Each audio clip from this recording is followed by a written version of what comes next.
Hello, guys. Episode of Comic Book Weekly. And yes, I know I feel like we start these shows out with so little people. And then we grow a little bit usually. Mike will be on. Once again, Chris and Michael will not be able to be on the show. But, hopefully they get to return soon. And I know from Chris's side, he said hopefully be sooner than later. So thank you guys for your patience on that. Again, he would love to be on the show, but life happens. So sorry about that. Now, let's get into the news here. We're gonna jump right in. And we have very little comic news this week, and even the one Mark news. So if only one of us wants to talk about it, again, there's only two of us here, so yeah. Doesn't quite matter on that front. But yeah, first up is for Brant, new Harbinger series from Valiant. Yeah, so I'm excited because this was the original Harbinger series when Valiant relaunched. That was what really pulled me into their world, and it's also the series that introduced Faith. And I just loved all those characters, and I'm a sucker for like those teen team books, and that's kind of what Harbinger was. And so I'm excited to see it back because it's been gone for a while. So I have not read any Harbinger, but it's always cool with Valiant that they have volumes that are very new reader friendly. So if like you like the creative team or whatever, then you could jump onto it and not really feel lost, which is pretty cool. Yeah. Trying to see if there's any comments. We got a lot of comments on our thumbnail. That'll be the last topic of the news. We are going to discuss it, so don't worry. Where's Mike? Mike is gonna be on. I love that all the comments are, where is everybody else? They don't care about us. Just where's everybody else? Where is everybody else? It's the longing, right? Like if you don't have it, you're longing for it. So yes, Mike will be here hopefully soon. Actually, we're all running late. Usually at least one of us are early and we're just waiting for 15 minutes for whoever else is late. But this time we were all equally as late, so it's all our faults this time. So we're really, really sorry. But yeah, let's get into the next comic news. This is actually kind of comic and TV news, TV news. Hulu is going to advertise comic books at the end of every Modoc episode, which is really cool because I feel like this is something that the comic industry has been discussing for a long time. Is how do you convert the fans that love superheroes and TV and movies, millions and millions of people, to 100,000 people that like comics, and why is there such a divide? So maybe doing something like this, if Modoc's super popular, they'll be like, oh, I like that story, I'm going to try that out. So I think this is a really cool way to hopefully get more people in the comics. Yeah, and I think the only time I remember, excuse me if I can talk, the only time I remember seeing this is when during the New 52, I think DC had a marketing campaign where they were, for a short time, they were promoting comics at the end of the Warner Brothers things. I don't remember. I remember seeing that that logo that they had for the DC logos, the pillback logo. You know what I'm talking about? The one nobody liked. The one that really vanished pretty quickly. Yeah, exactly. So during that era, I remember seeing some ads, but it was very short-lived. But yeah, I think it's cool that Hulu's going to be promoting comics, and hopefully it does bring more people in because, let's be honest, as older fans get older, there's no new fans coming up, and if there's no new people coming into comics, then there's no comics. So exactly, and there just has to be new avenues for it. We do have a question from Kid Collector Comics. Are they going to do the same for Hellstorm? No, not that I know of, just Modoc. And I have a feeling the Modoc thing's happening is because of what's his name? Pat Oswalt? What's the guy's name who runs the show? Is it Pat Oswalt? Let me see. Patton Oswalt? Patton Oswalt. Yeah. He's the showrunner, or he works on the show. I think he's the showrunner. And he's a really big comic fan. So I have a feeling it has to do with more of like the creative team and the producers behind the show saying, hey, we want to, like, it's their move. So I have a feeling that's the reason why this is happening more than maybe like Hellstorm. But maybe after this is popular, or they see, oh, we can do this too, hopefully other shows will pick it up as well. Yeah. Especially I think the big ones like the MCU shows, if they did that would really help. Maybe it's a testing ground. So I hope so, for sure. Let's see what other questions we got here. Heavy Axe, what about Ghost Rider? But I think that show was canceled, if that's what he's talking about. Yeah, I haven't heard anything about that in a while. Yeah, I think it never got picked up. Right. And Agents of S.H.I.E.L.D. is ending, so I don't think that's happening. Yeah. It is ended. Yeah, I haven't. Oh, did it end already? Yeah, I haven't brought myself to watch the second part of the finale yet. Yeah, it ended a while back, and it was like a 2-part finale. So hopefully you get to watch it at some point. When I can make knowing your viewing. Yeah, I was gonna say knowing your viewing. I don't know if it will, but yeah. Hey, Mike. What's up, Mike? Hey guys, what's up? How's it going, everybody? I think so. There's Mike. Yeah, see, Mike's here. Everyone was like asking for everybody that wasn't here. Where's Mike? Where's Michael? Where's Chris? And we're like, hey, we're here too, but we understand that you're longing for the people that aren't here. So. Yeah. Yes, I've made it. I just got a lot of stuff going on. Just new puppy and AC was leaking water in the garage when I went in here. So, and I thought I sucked it all up from this afternoon because I guess it was clogged, so it wasn't draining water. And I don't know. There's still water coming from it, and I'm kind of confused. I'm kind of dumbfounded by the whole thing. So that's what set me behind. Of course. And it seems like I was telling the audience before that we were all running late. Like usually at least one person will be on by 10, but me and Brant pretty much came on at the same time, and that was like 10:15. And then you said you were running late. I'm like, it doesn't seem like any of us are going to be on time this time. So it just kind of worked out that way. But yeah, we talked about the media news. I mean, not media news. We talked about the comic news, which wasn't a lot. So we're going to go into the media news. And since Mike just jumped on, let's talk about the Conan TV show. There's going to be a Netflix show. Let me just talk about Netflix for a second. They're canceling all these other shows. Like one of my favorites, Teenage Bounty Hunter. I freaking love that show. And then Glow. That was a good show. Did you watch Teenage Bounty Hunter? I did actually. It's a really good show. I really enjoyed it. Loved it. It was one of I don't binge shows very quickly, as everyone knows.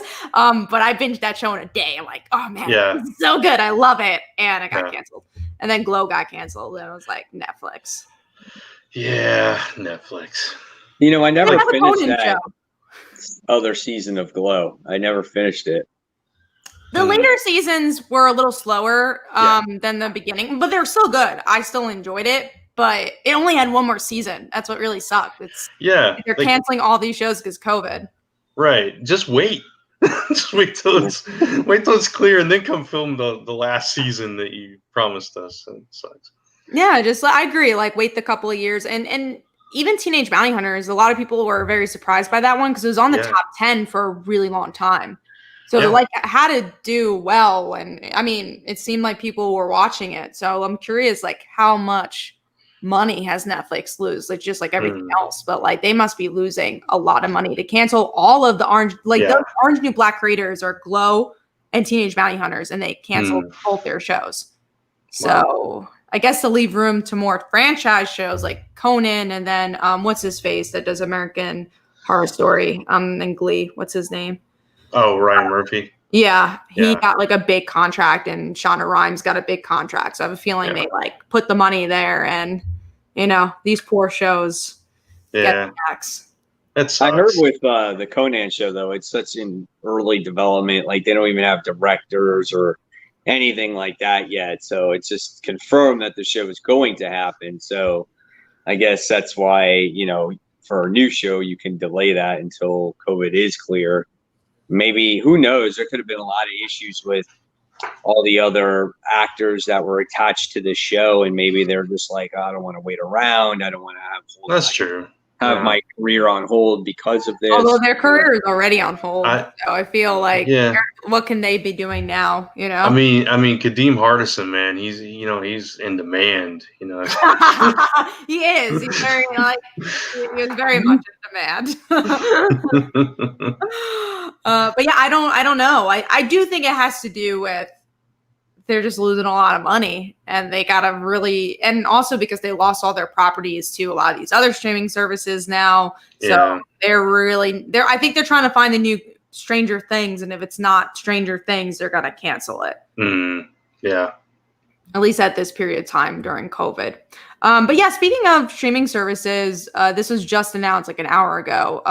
Noelle Stevens, who did She-Ra, the new She-Ra, is making an HBO Max show for Lumberjanes. So that's the Boom Studios book. I'm excited for. I mean, she wrote it, or she drew Lumberjanes. She was part of the original creative team. So it's kind of cool to see the person that was involved in the comic and had also a very successful TV show make a TV show, and like that she lives in both worlds and respects both worlds. So I'll definitely watch it. I like She-Ra. I like the art style. I know it's not for everybody, and I'm curious that it's HBO Max. I'm guessing it's not going to be a kids show.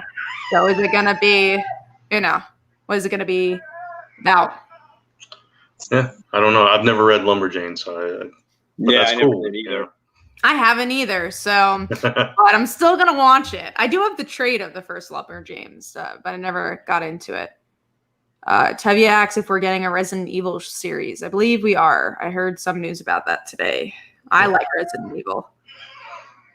All right, let's get into, let's see what else we got. More TV news. Aftershock is merging to make a film and TV. They're pretty much doing both, it seems like now. So they're doing film and TV, making their comics into film and TV, which we're seeing a lot of comic companies doing. It's not odd. And, that means they can be more in control of their IPs. So, yeah, I think that's pretty cool. Yeah. It's, it's like you said, not unexpected. But, it's cool because they have a lot of properties that would easily translate to other media. So that's, I'm looking forward to see what their first property is going to be, that they give that treatment to. So. Yeah, it can't be a bad thing. I mean, I think that's pretty awesome. Anytime you got comic company that can start producing shows and movies and all that other stuff, that's kind of like taking it to the next level. And that's kind of how you really, make it into the mainstream. And then that's how people can check out all the other stuff that that came out previous, just a matter of what comes out, from Aftershock. Yeah. Who knows? A few years down the road, maybe Last Number Press has a TV movie deal. Yeah, you never know. Right? I think that's very possible. I'll write that TV script for you, though. Okay. I hope I get a gig from that. We got Jason A, who says, haven't been very active for comics, just came back, and I have no idea what to read for DC and Marvel. That's always a hard question when it comes to DC. January, yeah. For DC, yeah, you're coming in a time where it's like steeped in events and that kind of thing. So, Marvel, man, I don't know. Marvel's also kind of hard right now too. The stuff are like not really, they're trying to catch up with a lot of their events that they were supposed to do, and because you got the whole X-Men stuff going on, and you're about to do the Avengers store stuff, and it's. I feel like back issues you're a friend right now. I hate saying that, but a lot of what's going on with COVID, I think trades is your answer on this, or indies. Any other, Mike, did you have any recommendations, or are you on the same field as us? I mean, I would recommend anything on trades. I mean, if you have favorite heroes that you read from the past, then I would say just read up on the most current trades to get caught up in the story, because we're coming towards the end of the year, and a lot of stories are either at its climax or there's an event going on, and in order to understand that, you gotta read everything. So it's like you kind of can't read Venom right now because for Marvel though, there are 2 books. Spider-Woman just started. That's only 4 issues, and Black Widow. Those are very, and then for DC, Batman 3 Jokers, because it's very contained. It's only 3 issues. Yeah. Also Thor, which was only 7 issues in, so that's not right. too much. And a start of an event too, right? Which is kind of cool. So you can, if you want to jump into a Marvel event, Thor might be a good bet. Just depends if you like those characters too, right? Exactly. So, of course. Although none of us really like Black Widow and are enjoying the Black Widow series, so. Even though it's only 1 issue in, so we'll see what happens. Might not enjoy it further, but knowing Kelly Thompson's track record, I rarely start to dislike her books. I usually start getting into them more as the series goes on. Like I might start like, oh, this is not an arc for me. But most of the time, like I like her books the more they continue, like Captain Marvel being a good example. I actually like the first issue of Black Widow. Oh no, me too. But we're saying like, how about we get I gotcha. Okay. The only thing that I did not like was I don't like her Deadpool. I don't know if it has to do with maybe it has to do with the artwork. I'm not a fan of Bocciolo's artwork, so maybe that's part of it too. Yeah. I know I like the dialogue from it. Just not a fan of like him being king of monsters, and I don't even know if they're still doing that, but I just couldn't get into that whole story. Yeah.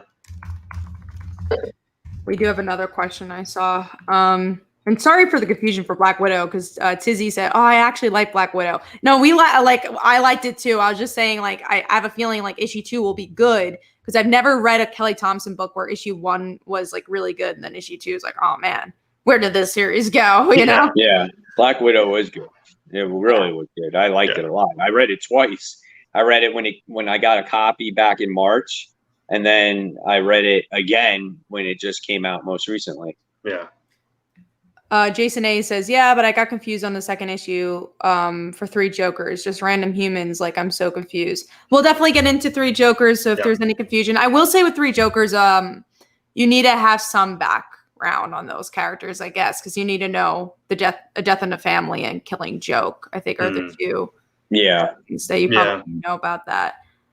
We also have Jamie. The death of Jason Todd, that too. Death in Family.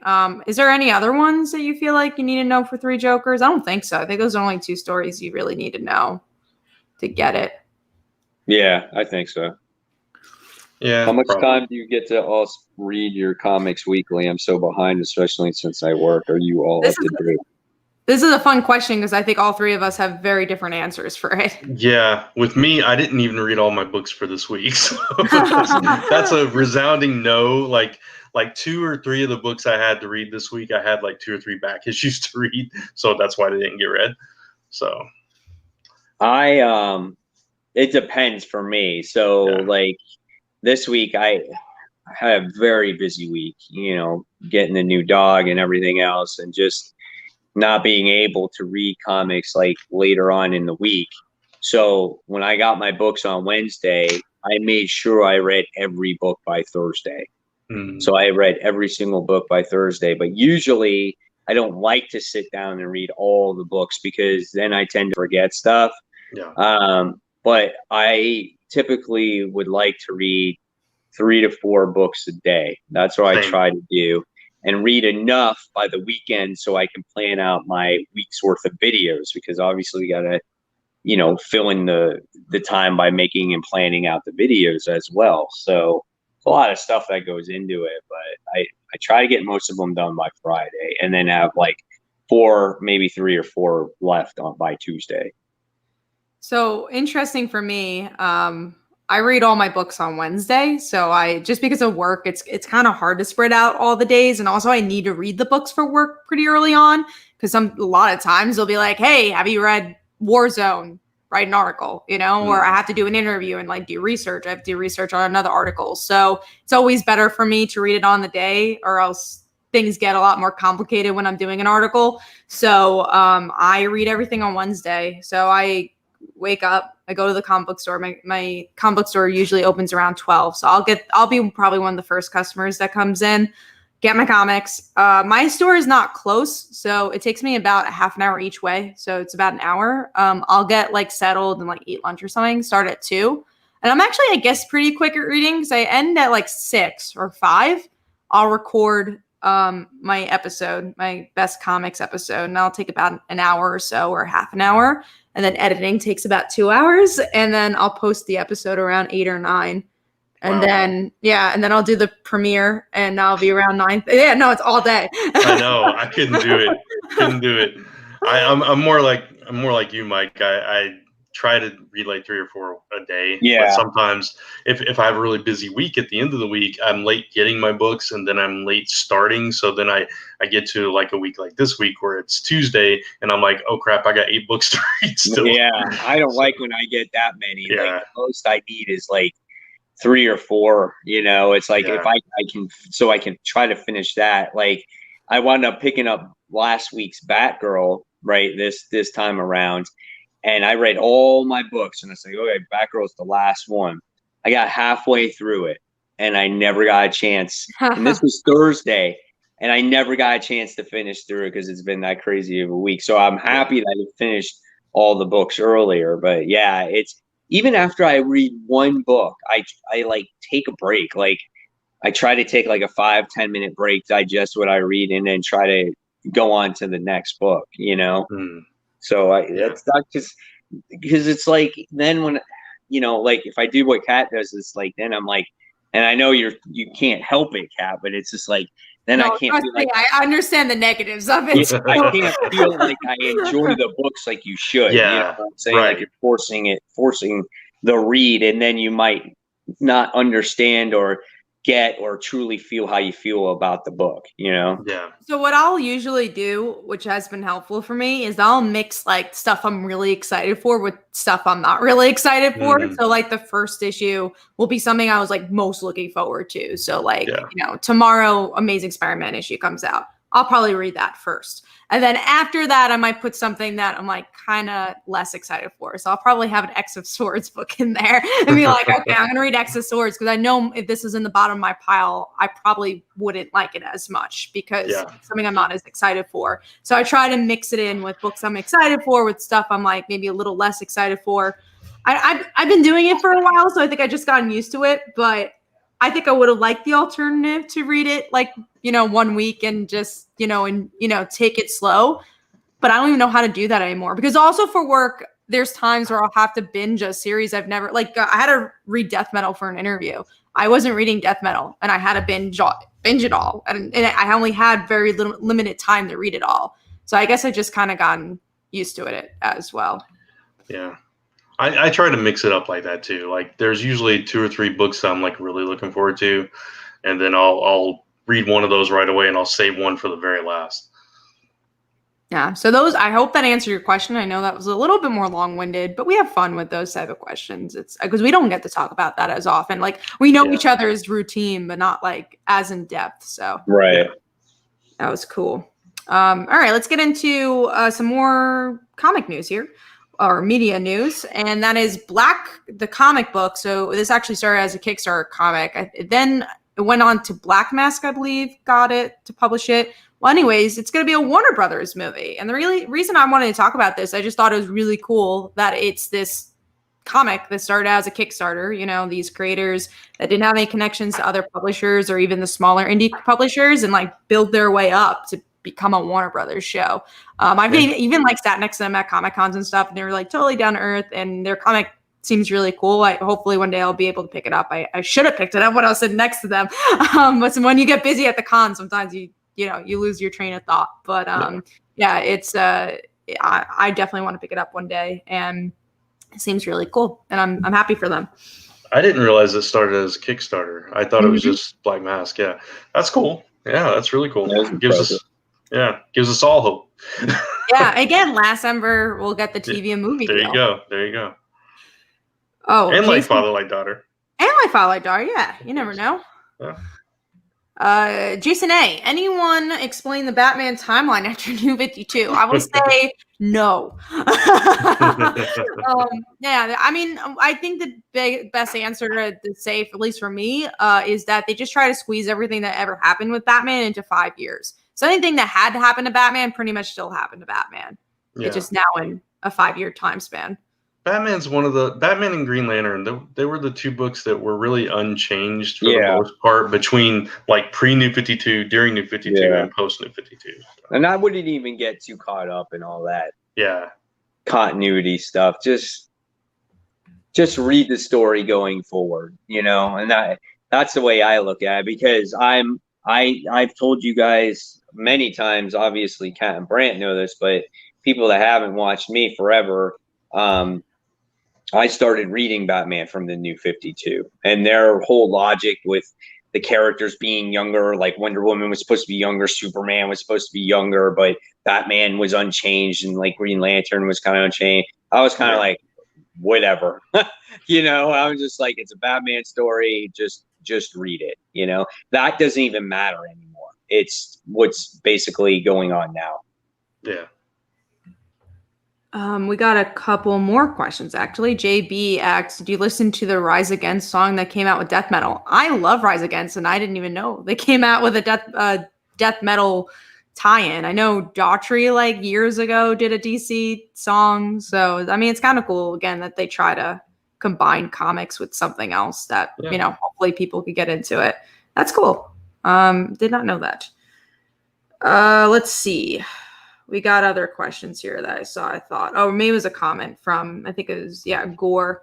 It says, a fellow YouTuber reads his comics within a day or two of getting them, rereads them before new comic book day, and files them away. In this way, he remembers the stories better. See, because I read physical, like when I read digital, I tend not to remember everything. Like when we're on the show, I'm like, I don't remember what happened. But when I read a physical, I could just look at a page and be like, oh yeah, that's what happened. Yeah, me too.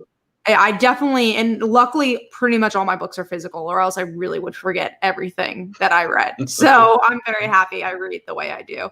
I just like how, like, and I'm not saying you can't do this with digital, but for some reason, like, for me, it's just like, oh, what happened 2 pages ago? And flip, and then you look at it, flip back and forth, and I don't know.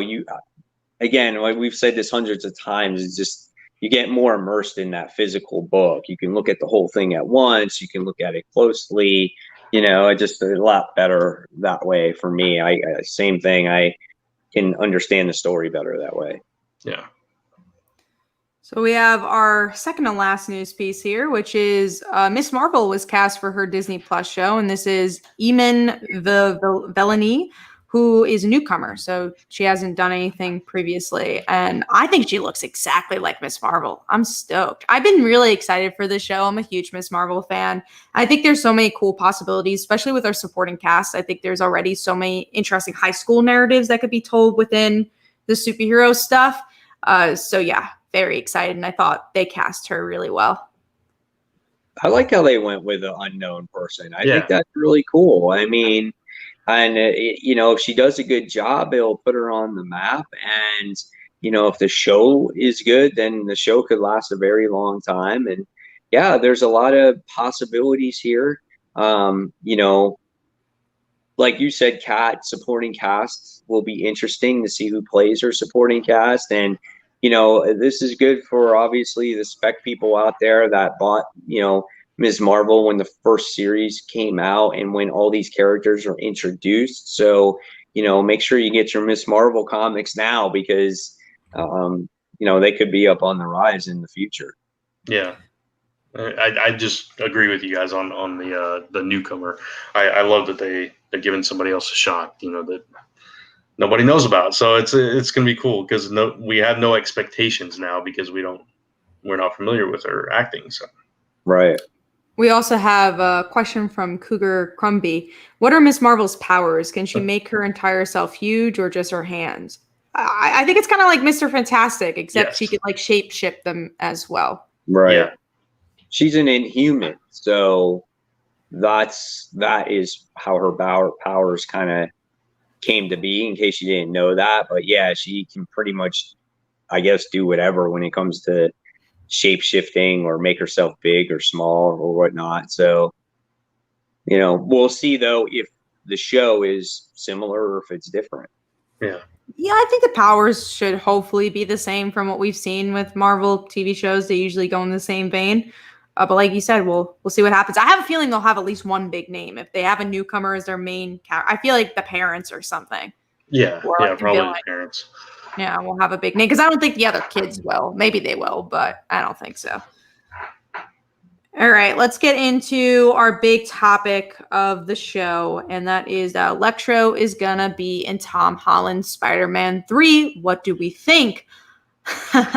This is crazy. I really didn't like Amazing Spider-Man 2, and I really didn't like Electro. But damn, it's Jamie Foxx. Like, you should like Electro, and you should like Jamie Foxx because he's a great actor, and he's awesome. But that script and whatever that directing was, I think really ruined the character. So my hopes is that they could like reclaim Electro and he could be a better character. And also, I think it's going to be a Spider-Verse movie from all we've seen. I really think we're going to just get different versions. And I think the bigger thing is going to be like, will we see Tobey Maguire? Will we see Andrew Garfield in this movie? Yeah, I don't think there's any other way you could do it unless it is like a Spider-Verse movie. Because why would you carry over that version of that character into a brand new franchise? It doesn't even fit, right? Because Andrew Garfield was a completely different kind of Spider-Man. So it's interesting. It's I don't know. That movie was it was marred by the villains in it. So that it's going to be interesting to see how he is in this version of the universe. So. Yeah, that Electro, he was so bad. My gosh, I was just like, this is what you hand him, and just like everything about him, his character design was bad, his lines were bad, just everything about it, and it was just like when I heard that news, I was just like, what are we doing? Like, why out of all people would you bring back that villain? And then I'm sitting there going, I didn't think of the Spider-Verse thing at first. I was dumbfounded. Like, why would you bring him back? Or would you not would you pretend like that movie didn't exist? And yet you bring him back for like a round two, like a redo type of thing. Yeah. So I was kind of thinking of that. That's what I was thinking of. I wasn't even thinking a Spider-Verse movie. It would be interesting if we actually saw Andrew Garfield in this. So I don't know. Yeah, that would be weird. Yeah, it's like it's like Jamie Foxx was doing because he was on In Living Color. I'll use that example, like an In Living Color version of Electro in that movie. It was just right. It was like a spoof. I agree. And it must be the direction though, because obviously we've seen some great stuff from Jamie Foxx. Like I think it really is rare. Well, except also Annie was not a great movie. He just didn't like have a good time period during that era. But like he has some great movies, so I think he can do well if writing and directing was better. Yeah, I mean, maybe he wants to do it to redeem himself too. Maybe people knew that, maybe he knew that it wasn't good. And he said, so I want to prove to people that I am going to be in a good Electro. I mean, it would be weird to even have Tobey Maguire in the Spider-Verse movie. Like, that would be, man, I would be like, just seeing him in there and Andrew Garfield, that would be wild.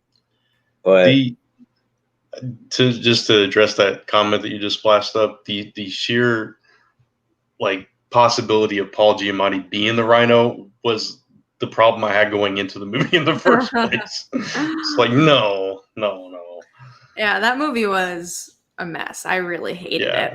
Was not a fan. That is our news piece. That was our topic for the week, and we would love to hear your thoughts too of what you thought of Electro. But we're gonna get into some under the radar comics here and get into the comics, which we'll get to the spoiler alert because we always forget it. I'm gonna find it. Here we go. Spoiler alert. There are spoilers. We're gonna talk about spoilers, all that fun jazz. At least the one thing about the Spider-Man news though is that they did get people talking, and you'll probably get people in the seats because they're gonna want to see, well, how bad is Electro gonna be this time? So again, it's a way to get people into the seats and get people talking, and they definitely. Well, if we ever get back to the seats, yes. Right? Yeah, maybe in your household, Yeah. So it's a shame what happened to Regal, so they closed down again. So I heard, Regal. It's just a mess. Are any of these movie chains actually gonna survive? Yeah, I don't know. Time will tell. And then when COVID's gone, they'll open up a new movie theater chain. I don't know how well they'll get their money for that one. But. All right, so let's go, guys. Let's get into the nitty-gritty. Let's talk about the under-the-radar comic books of the week. Brant, did you have one or no? I did not have one. I didn't read enough books to have an under the radar. Okay. All mine were in the big books list. All right, so Kat, what was yours? Mine was Immortal Hulk, however you say the threshing place. This was good, and not surprisingly good because it's Jeff Lemire. It's also Del Mundo, who I really like, who did Weird World. And yeah, I enjoyed this as a one shot. It was Immortal Hulk trying to find this missing girl who we find out kind of becomes a Hulk herself. And what's different with this girl and him is that she has a dad that cares about her. And I thought that was a really interesting ending, especially tying into what we've been getting with the Immortal Hulk with his own father. And I actually wanted to see more. I know it was a one shot, but I'm like, oh man, it's kind of interesting to see a Hulk character or a new Hulk that's not part of his mythos. Like, and also is just this little girl. I actually would like to see more of her. But yeah, I really enjoyed this one and enjoy what this arc of Immortal Hulk has been doing. Yeah, this was really good too. I agree. I would have loved to seen a little bit more.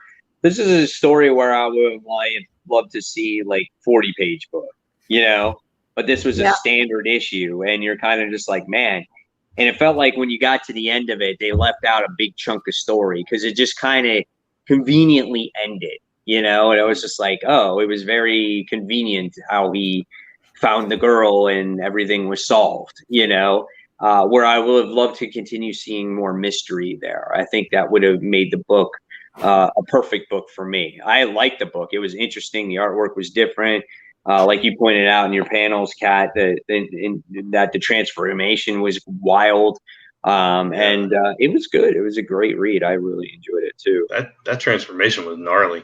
Yeah, it was so weird. I really like this book too. I know you guys, you told me I would enjoy it, so I tried it and I did.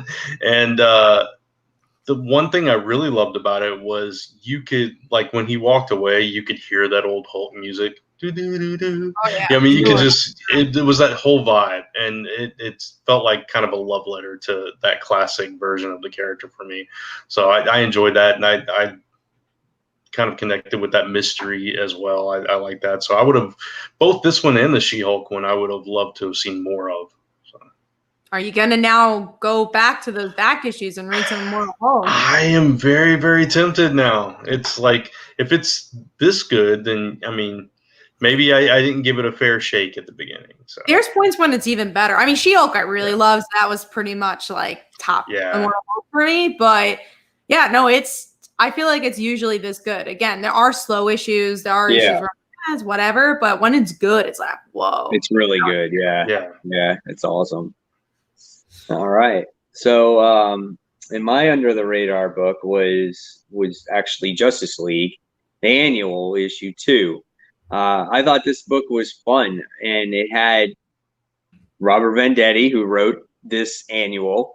So he was back for this annual. It's just like I'm gonna go back and forth, but maybe he was scheduled to write it anyway, a long time ago. But it's just like kind of like this story where it reminded you of kind of old school comic books where you get the team that comes together and they fight the bad guy.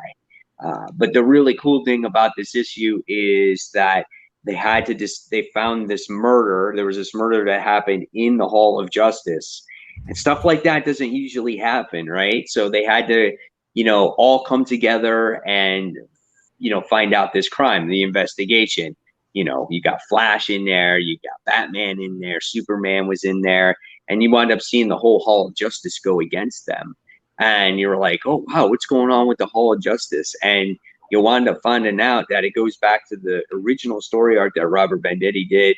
And it was Eradicator Superman's head that infiltrated the base and took over the Hall of Justice. And it was a pretty cool story, man. I really liked it. But the teamwork, the artwork, just everything about it just reminded you of kind of like old school, Justice League. And it was just a good one-shot annual. I really enjoyed it. Definitely surprised me. Cool. All right. So now we're going to go on to the big books of the week. So yes, once again, there will be spoilers because we are talking about some of those biggies this week. And we are going to be talking about Batman 3 Jokers, issue 2. So let's talk about this book. Jason Todd, that dude, if he wasn't messed up before, he's definitely messed up now. Yeah. Yeah, beat the crap up again, man. There's so much that happens in this issue, which is really cool because me and Mike were discussing. There was a spoiler release before the book actually came out, like on Twitter, it got leaked. And I was telling Mike, because I saw the spoiler, of course, which kind of sucked, but spoiler alert, it was the Batgirl Jason kiss. So I was like, oh shit. And I was actually like, we'll talk about it, but I was like disappointed by it. I was like, oh man, that sucks. Why do they kiss? Blah, blah. So, and then you realize as you read the issue, like that's not even the biggest thing that happens in this issue. No. Like that's like a small thing and definitely something to talk about, and we will discuss it. But like is Jason Todd going to be the third Joker? Like, are they going to find a third Joker? Jason's going even more crazy. Batman's ignoring Jason's problems once again. I personally really enjoyed this issue. I thought it was really good. I don't know how to feel about the Jason Barber kiss. I like that their feelings are complicated and everything's messy and it's really human. I just don't love that Barbara's always thrown with some back character. And this is like supposed to be her story, you know, it's supposed to redeem the Killing Joke and not about it making about the guy. And once again, it's more about Jason than it is about Barbara. And she has to like comfort Jason. It's like, why not herself too? So there's things I feel a little conflicted about, but I do like that, you know, the issue felt real and messy. Yeah. I mean, they obviously share a bond because they've been through similar experiences. And she understands how he feels. You know, and Jason just like, he never knew that anybody truly cared, you know, and I thought that was a moment, that exactly what Barbara said. She's like, I'm sorry, it shouldn't have happened, but it was a moment. And that's exactly what it was. They were sharing this common moment that they had with each other. And so I thought that was kind of cool. However, could it lead to something in the future when it comes to a moment of weakness in this story as it comes to a close? Because she could, or he obviously could, now have these extra feelings towards each other. And when it comes time to making the big choice, can it be done? You know what I'm saying? If he becomes a third Joker, right? What is Barbara going to do if she's forced to do something that she doesn't want to? Can she pull it off? But did we need the kiss for it? Like, again, like that's what makes me feel a little like uneasy about it. Is like, it's obviously there for a reason. And I have a feeling it's there for more the romantic reason than anything. But is it though? I mean, I hope not. I think that's great if it's not. Like if it's just a kiss, that's good. Yeah. Because anybody could be in that kind of situation where you go through something really serious together and you connect for that moment, and then it's like, oh yeah, this can't happen, kind of thing. And that's kind of the vibe I got here. And I love, like you said, Mike, that she actually said that to him. And I think you're right though, that he's probably, you know, kind of feeling a little bit more than she is. And who knows what, you know, further psychological damage that's going to do to him in the future, especially with all this stuff going on where he may be the third Joker or whatever. And to address like the comment from earlier, like, are there actually three Jokers? Are these normal people? Are these, you know, pulled out of different timelines? We don't know. We still don't know all those answers. Yeah. Or all those people in the pool, just Jokers that were cooked up. That's what these Jokers are, and maybe there's even somebody else behind the whole thing. So we don't even know that. That's what's quite interesting about that story too. And what's kind of crazy about this book too is like, I feel like a lot of times when events come out, like Doomsday Clock even, or, you know, Death Metal, I'm like, oh man, there's so many issues of this book. Like, when's it going to end? You know? And then you have something like Joker, you know, 3 Joker, where you're like, how are they going to fit this all in just like 3 issues, right? Like, I kind of want more, which I like. I'd rather have a story where I want more than I want less. Like, I want a good conclusion, but I want to be like, oh man, I love this so much. Give me a sequel. That's when you know a book is really great. So I hope it does take the landing with next month. Yeah, absolutely. Yeah, it's a shame that it's going to end up kind of like, man, really? That's it? 3 issues? So it's but the artwork is so good too, and just Mhm. it's so emotional, man, and just the trauma. I mean, this is a book with trauma done right, Yeah. 100%. You know, so yeah, good stuff here. All right, so next let's talk about Department of Truth, issue 1. Now, we knew that Brant wasn't excited about this one. So he was like, you guys tell me if this was good, and then maybe I'll try it. So, Kat, what did you think about this one? Yeah, I didn't tell me it was good, so I didn't try it. No, I actually really liked it. I wish I guess I forgot to tell you about it, but I enjoyed this issue.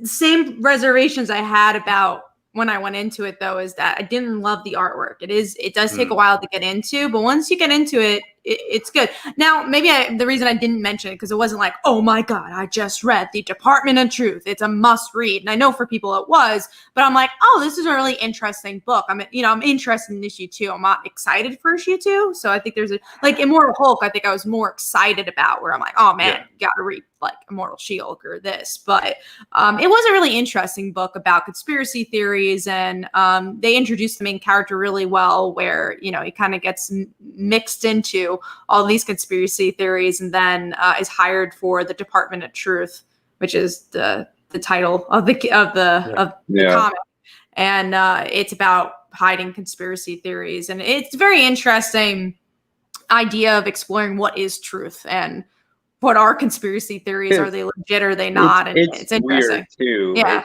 it's weird. It's a weird story because it's like,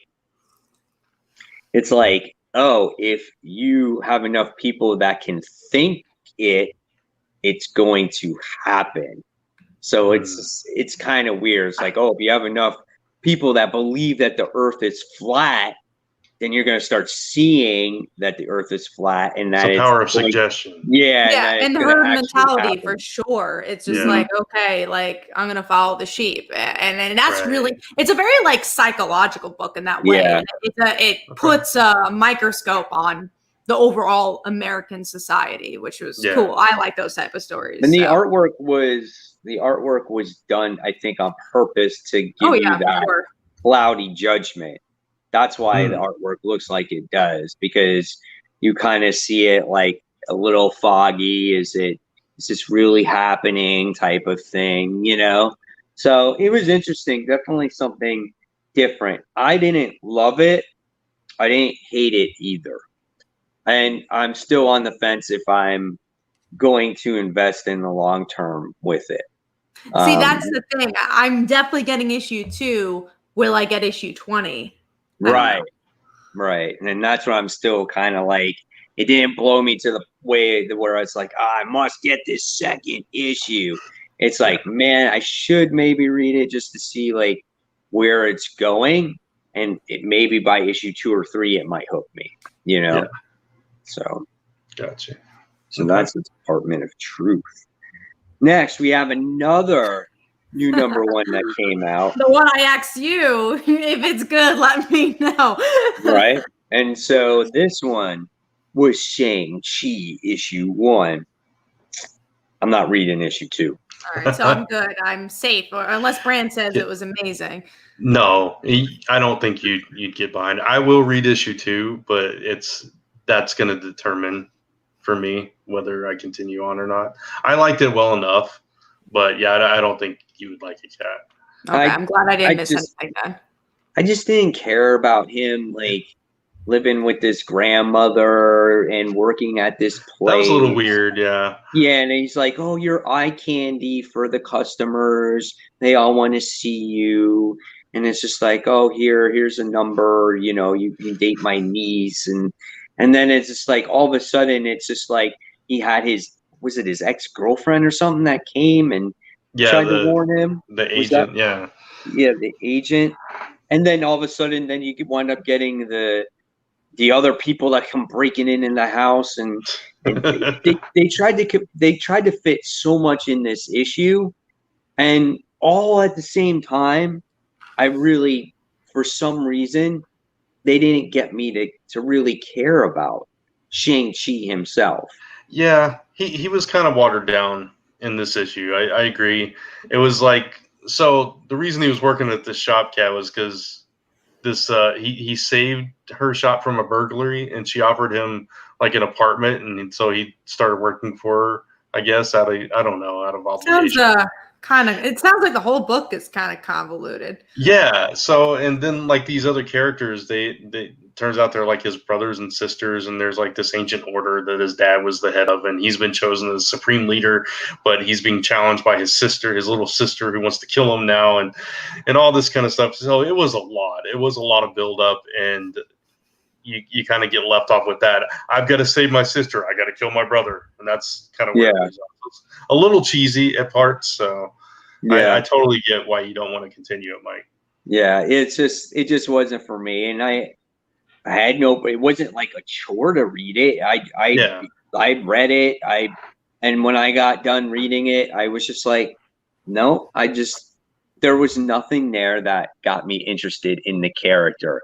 I would have loved to seen more family history, something like that. Not such a like cheese whiz beginning of a story and introducing this agent and stuff like that. I just thought we were going to get, I don't know. It just seemed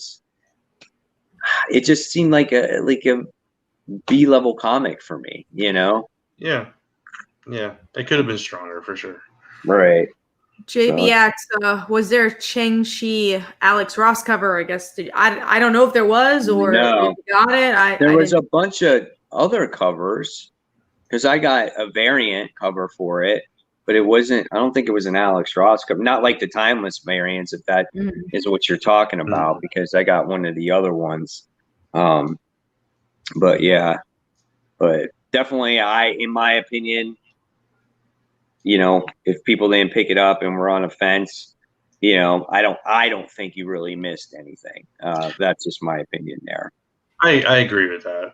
It's like I want to like Shang-Chi so much that I want to try the next issue. It's just like you only have 5 issues of it. Yeah, I've read him when he's good, so it's hard. So yeah, so we'll see what happens with it. All right, so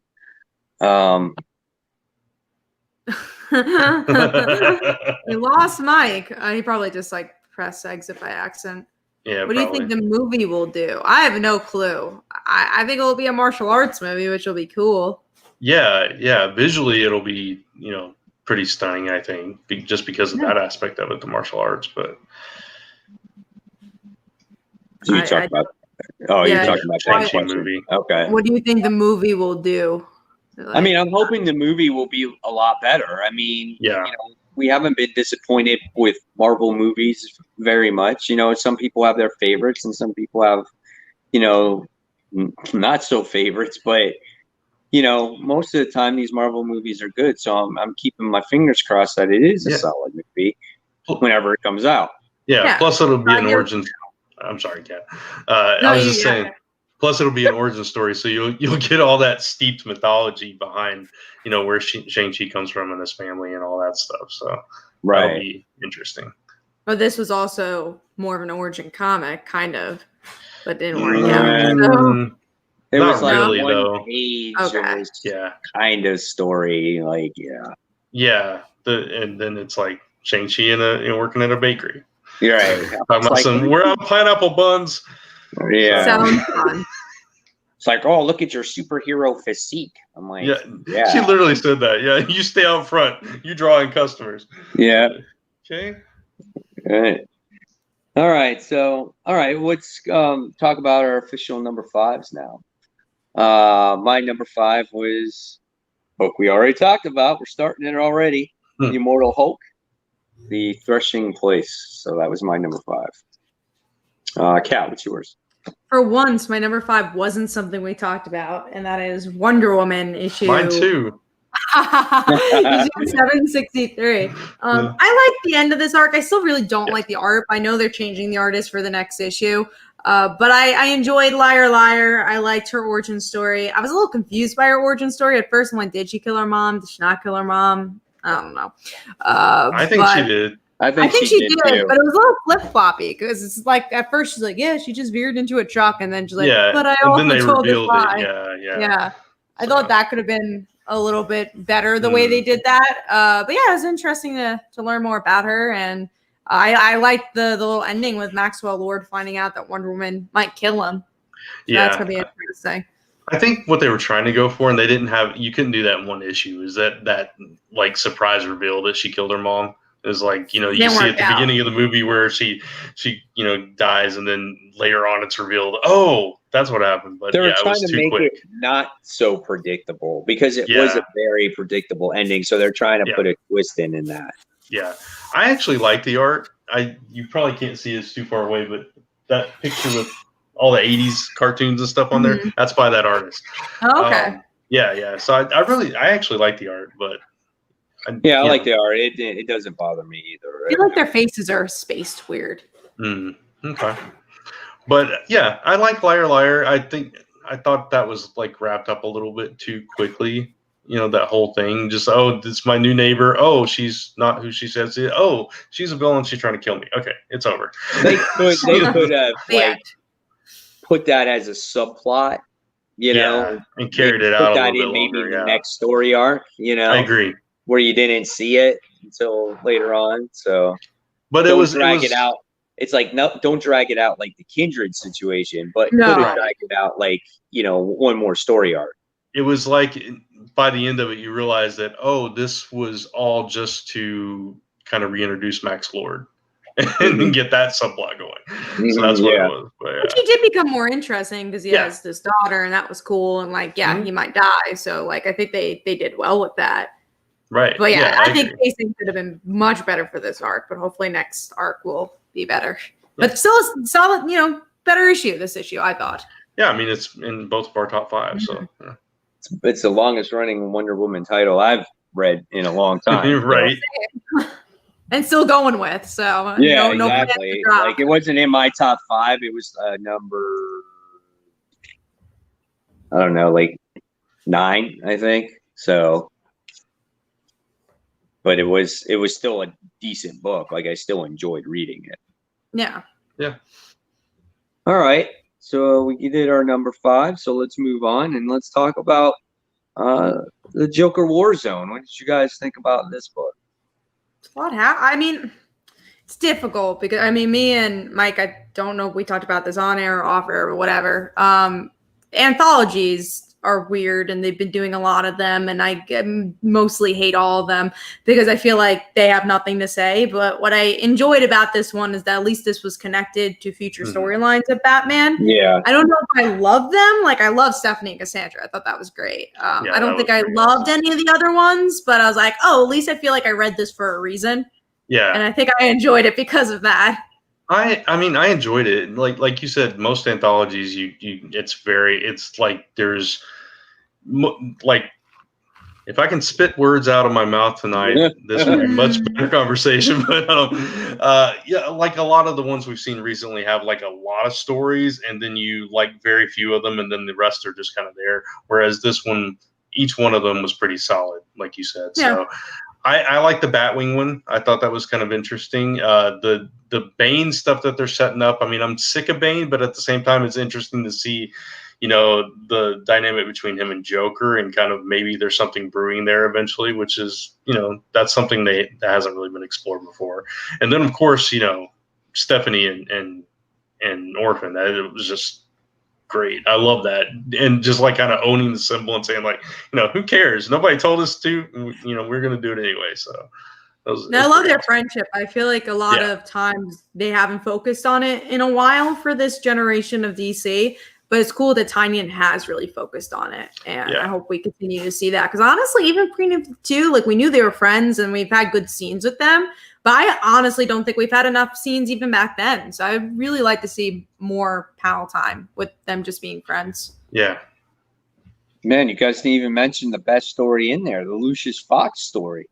That was the Batwing. That was the Batwing one. Yeah. No, I mean, I liked it. I'm burnt out with these anthology stories, and I can't agree with you guys. Like, I do like how they're trying to set things up going into 2021. But at the same time, it's like, why can't we just enjoy the current story that we're reading? Why do we need all this future stuff right now? Like, because a future slate. There's the new future slate thing coming out. Yeah. Yeah. Like, but let's like leave something that's a little bit of a surprise. I would like to see Cassandra and Stephanie. Hopefully, they have like their own book. Oh, I'd love that. That would be cool. I'm hoping that's I where promise they were you, hinting with that. I will buy 5 copies at the comic book store if they come out with a Stephanie Brown and Cassandra Cain book. I promise you. That's where when I saw that, I was like, that's maybe where they're hinting when it comes to that. The Bane and the Joker story, for me, I was just like, blah, blah, blah, blah, blah, blah, blah. I'm right now. The art wasn't great for that like one. Joker, the art wasn't great for you. Joker's everywhere. You know what I'm saying? Yeah. He's 3 Jokers. He's in the Joker war right now, and it's just like, and I love Joker. Don't get me wrong, but it's just like we're already getting into another subplot with that, and then Batwing.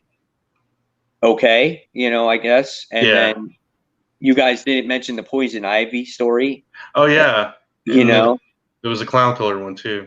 Yeah, and the Clownhunter. Clownhunter, yeah. And it's just like, hey, let me get my head knocked off, but we still don't know who we are. Right. Yeah. It's like, oh, it's a kid, but it's not any kid we know. Right. And I was like, I did text Kat, and I'm like, so who is that? Like, do we not know who that is? Because at first I thought it was Damien. And I'm like, remember that whole situation? But then I was like, but I don't know who it is. So, like, what was the point of that? I don't know, but it was okay. I mean, it's kind of cool seeing what would be happening in the future, but again, was it really necessary? No, it's just like, gotta have that spec to spend your money. You have to have that. You have to have that spec issue because now he's unmasked. But the reason I thought that was interesting is he, and I told this to Mike too, is he a Robin for Batman or is he going to be a Robin for Gotham? And I think that's what's different. He looks like all the Robins. And I feel like that's the point, is that he could have easily been Jason. He could have easily been Tim. Yeah. And then he decided not to be. Yeah. That's a good point. It's an interesting perspective. So I'm curious to see where that goes. And the thing with Joker and Bane, the thing I liked about it was Joker's whole reason for approaching was like, you wasted that kill. You could have really hurt him, and you wasted it by doing it in front of the kid instead of in front of Batman, which I thought that was interesting. I like that. Right. Because I hadn't thought about it that way.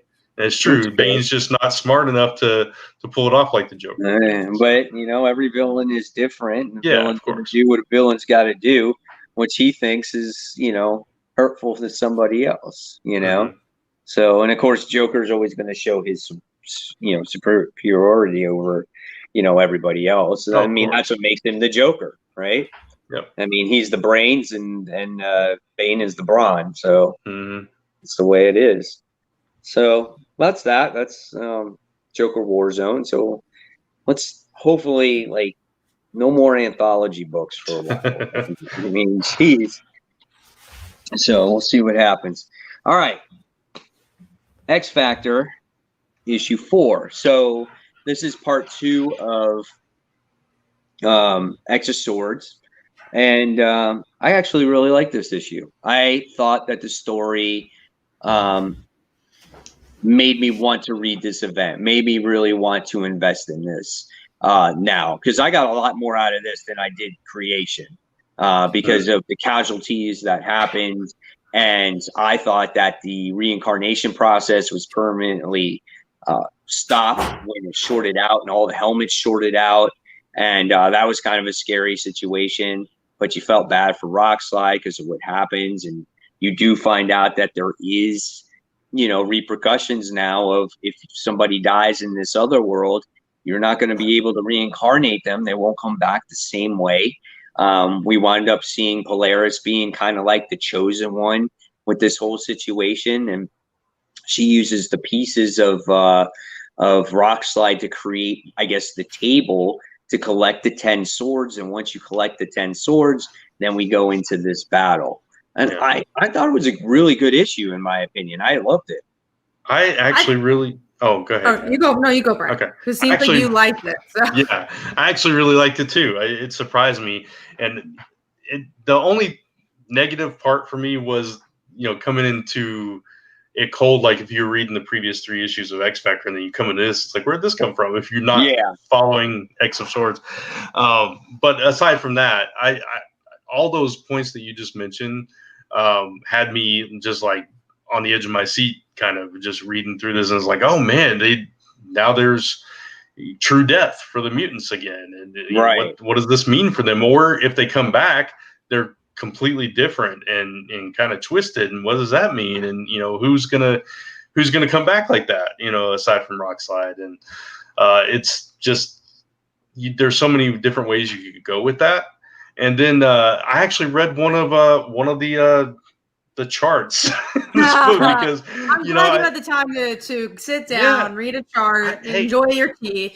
I wanted to know who all these sword bearers were. So do we find out with the chart, or do we? I thought that was there's a page where sorry, Brent. There was a page where Polaris actually says she says this chant. And then there is a white page that gives you the description of what she said and what every sword means. Yeah. So then you can figure out the pieces. Yeah. Doug is trying to decipher who's who, and he's like, this sounds like this person. This sounds like Warlock, and I'm going to be with him. But what does this other part mean? And it's, and all that kind of stuff. So it's like some of it pretty much gave it away, and other parts it's like, well, who could that be? So that was an interesting little read. So see, as an Ileana fan, I was a little upset that we didn't find out. Obviously we know why she's going to be part of the X of Swords and why she's going to be part of that little circle, but I feel like she just shows up and was like, but why? And for me, that's the exciting part. I'm ready for the duel. I'm ready for the swords. I'm ready for people to fight. You guys see the journey and the quest to get those swords. I don't need the 30 parts. I want the swords. No, I do think this issue is better than Creations, and I agree. I like the reincarnation. I really enjoyed that aspect. I don't really care about Polaris, so I don't know if I enjoy that she's the middle of it all. And there are a lot of characters I just don't care about. That's why I don't read X Factor, but I do think it did build the mythology really well. Believe it or not, I was reading the X-Men books and I thought X-Force was this week's part. And I read all of X-Force. I'm like, man, that was a pretty shitty book because there was no X of Swords. And then I realized right before I finished all my books, I read the wrong book. It was X Factor that came out this week. So I read X Factor and I was like, oh, okay, that makes a little bit more sense. And I liked it. I don't think I liked it as much as you guys. And it was definitely more middle of the road for me, but it gave me a little bit more than a little bit more hope for what the rest of the event will be. But yeah, give me the swords. Give me Ileana why she's part of this. Cool. Yeah, I'm looking for that journey too. I am looking for that journey and the fight.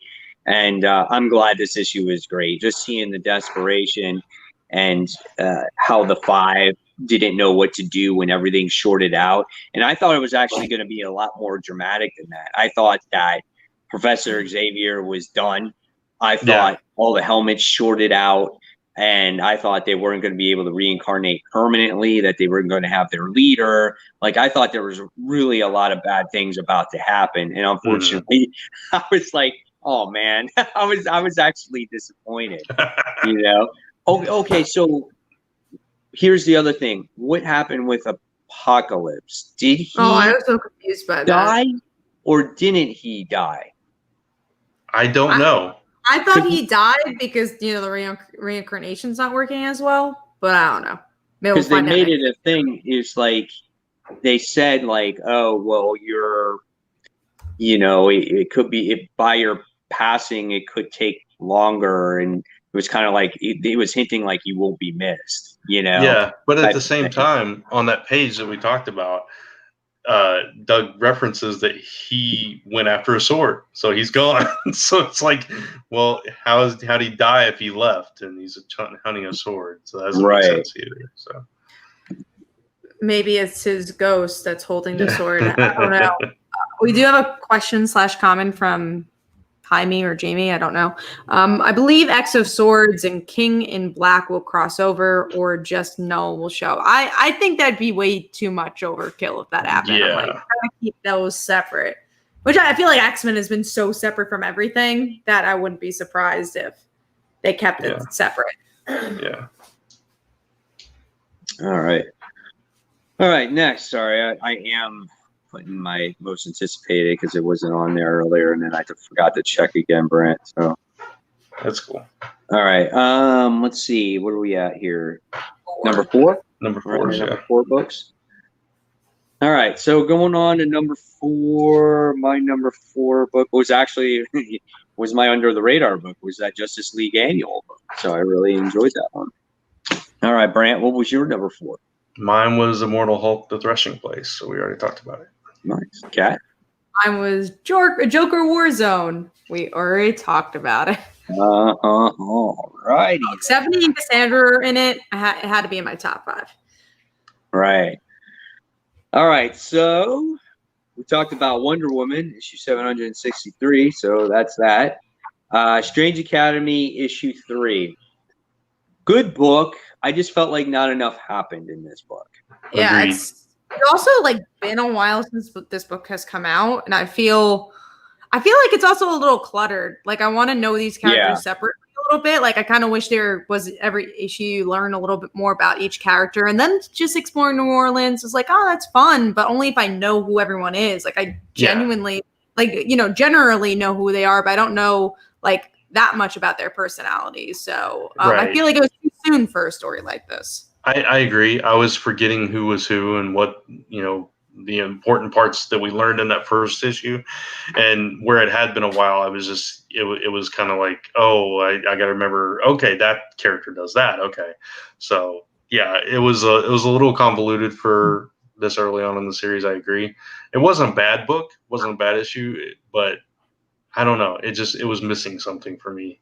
Yeah, that's my problem with this book, or potential problem with this book. I want it to be not so cluttered. Kat made it perfectly clear. Yeah. Like, let's get 2 or 3 characters in the book and let's focus on them. And then let's get another 2, 3 characters and let's focus on them. Then you can start putting them all together, you know? So it's like we don't need one single panel of every single character on the page.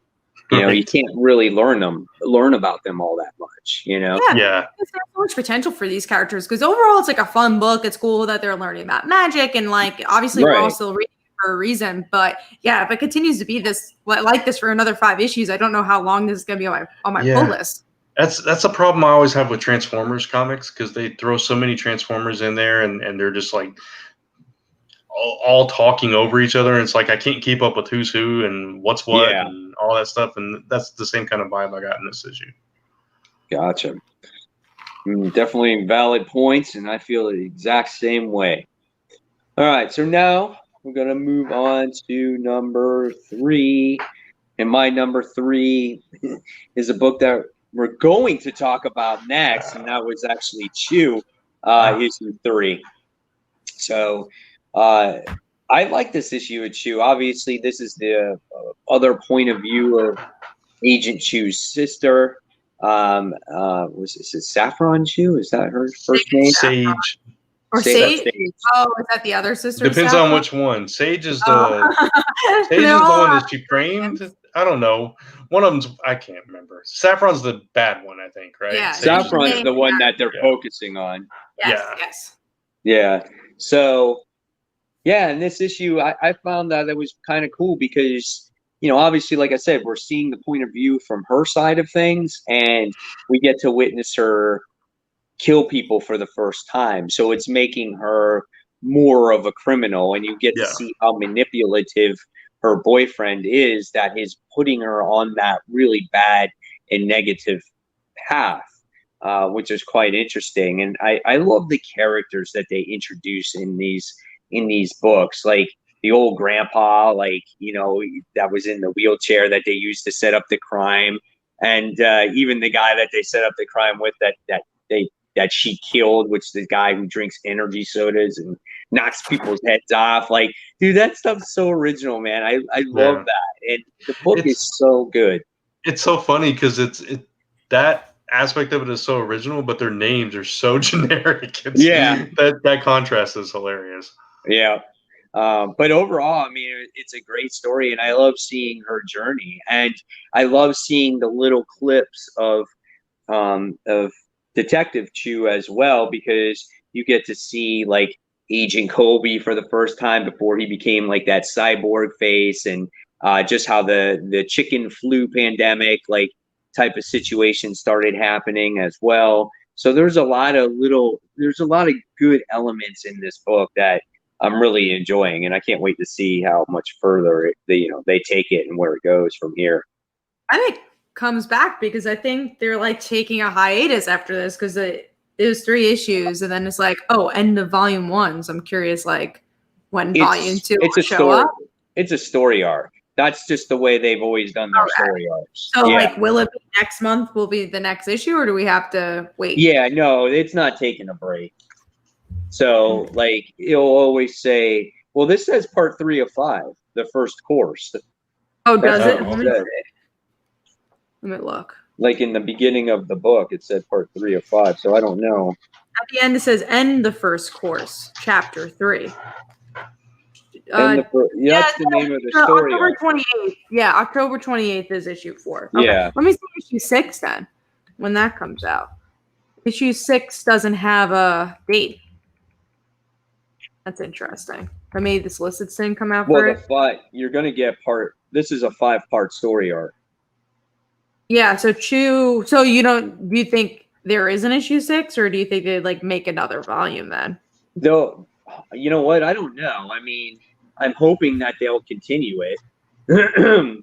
But that's always the way that they always did their story arcs. The way they named them, the first course. This could be, maybe they might name this one the second course, third course, dessert, something like that. They've always named it after a food, some type of like food thing. So I don't know. Hopefully it does go on. I want to see a journey here. I think John Layman has a story, and I think he has definitely a definitive ending when it comes to it. I hope it doesn't end after only 5 issues. I hope it's a much more in-depth story. Yeah, I feel like we definitely didn't get enough if it's only 5 issues, but if it's a long journey, I'm excited for the ride. Agreed. Right. All right. So then that was my number 3. So what is your guys' number 3? Mine was Department of Truth, so we talked about it. Joker Warzone. So we already talked about it. There we go. All right. So let's move on here. So let's go on to number 2. And my number 2 was X of Swords, the X Factor book. So we already talked about that one. And Brant, what was your number 2? Mine was also X Factor. Yeah. And I know what your number 1 is. And so, Kat, what is your number 2? My number 2 was Immortal Hulk. We already talked about it. What was your guys' number 2? Sorry, I missed out. X Factor, both of us. Okay. Sure.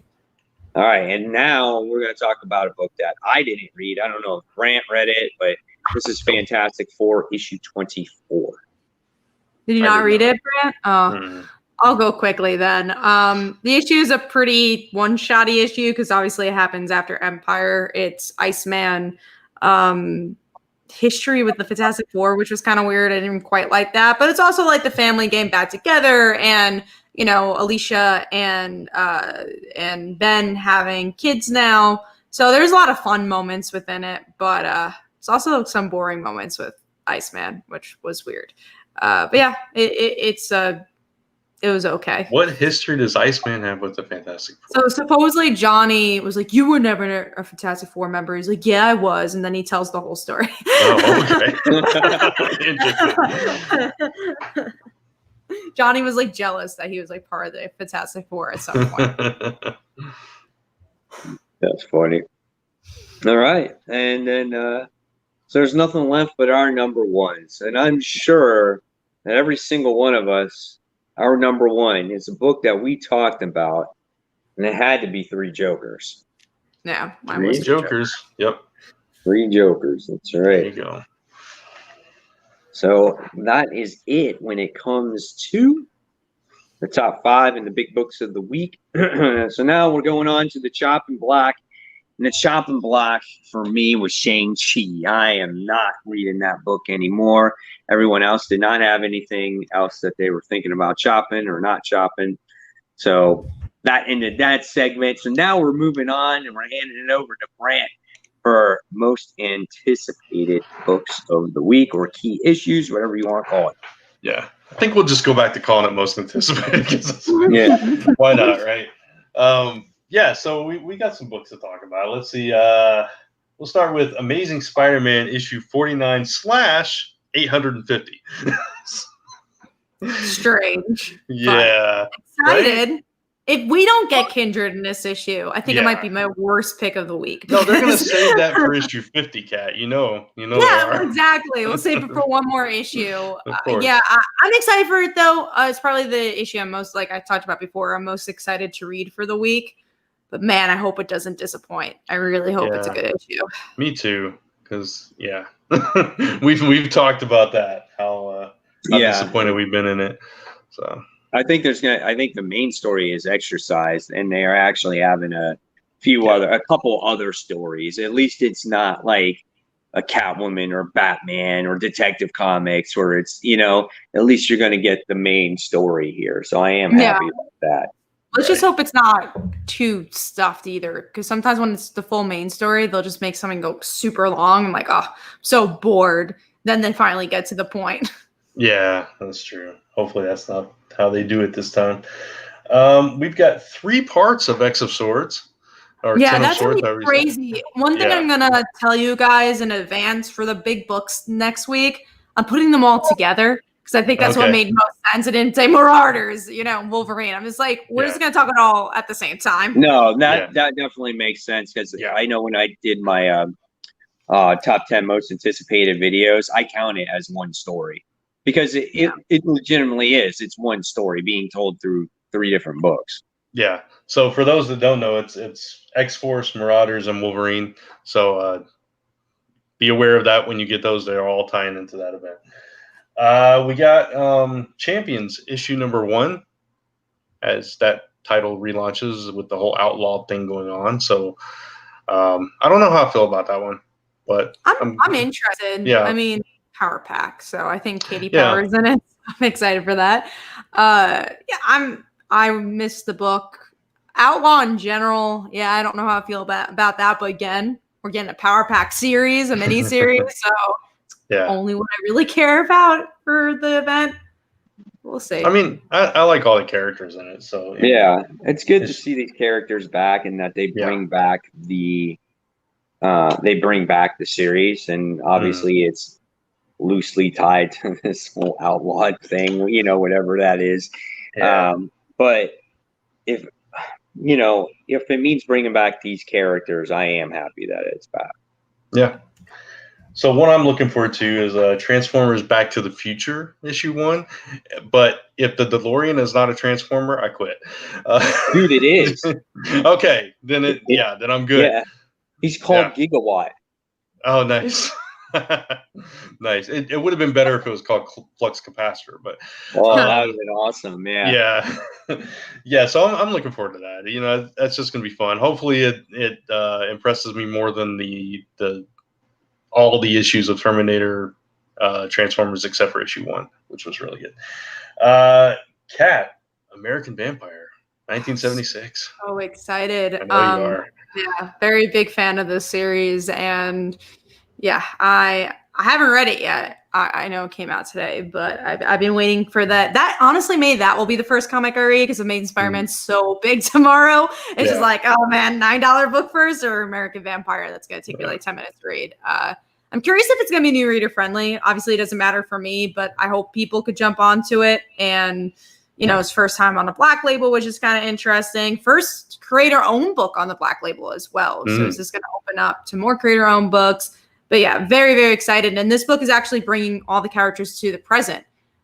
Very excited to see what they're going to be like in our world, because we've just been seeing them through like the 1950s and obviously 1920s and now 1970s. Yeah. Cool. And The Walking Dead Deluxe issue number 1, Mike. Starting over, full baby. Color, right? Yeah, full color. Gives me a chance to reread the series without pulling out back issues. It just comes out, and it gets me to collect issues that I actually never had before. Right. I pretty much, I had a few issues in the teens and, some in the 30s, most of the 40s, and then I started getting everything from the 50s on up. But what I think is kind of neat is you're going to get to see it in color. You're going to get to see Robert Kirkman's thoughts and on what his thought process was, when he originally wrote the script. So, for instance, instead of Glenn dying, I thought about Rick dying. And I'm curious to see what his thought process was while he was originally writing this book. So I think that's what I'm most excited for about this whole thing. Yeah. I think it's cool, revisiting it in color and everything. So it's going to be an interesting journey that we'll talk about. It's weird because we read it, but at the same time, it's going to be this new experience. So absolutely. And the last book we have to talk about is Batman issue 100. I hope some big stuff happens in it. I mean, issue 100. I hope it meets expectations. Me too.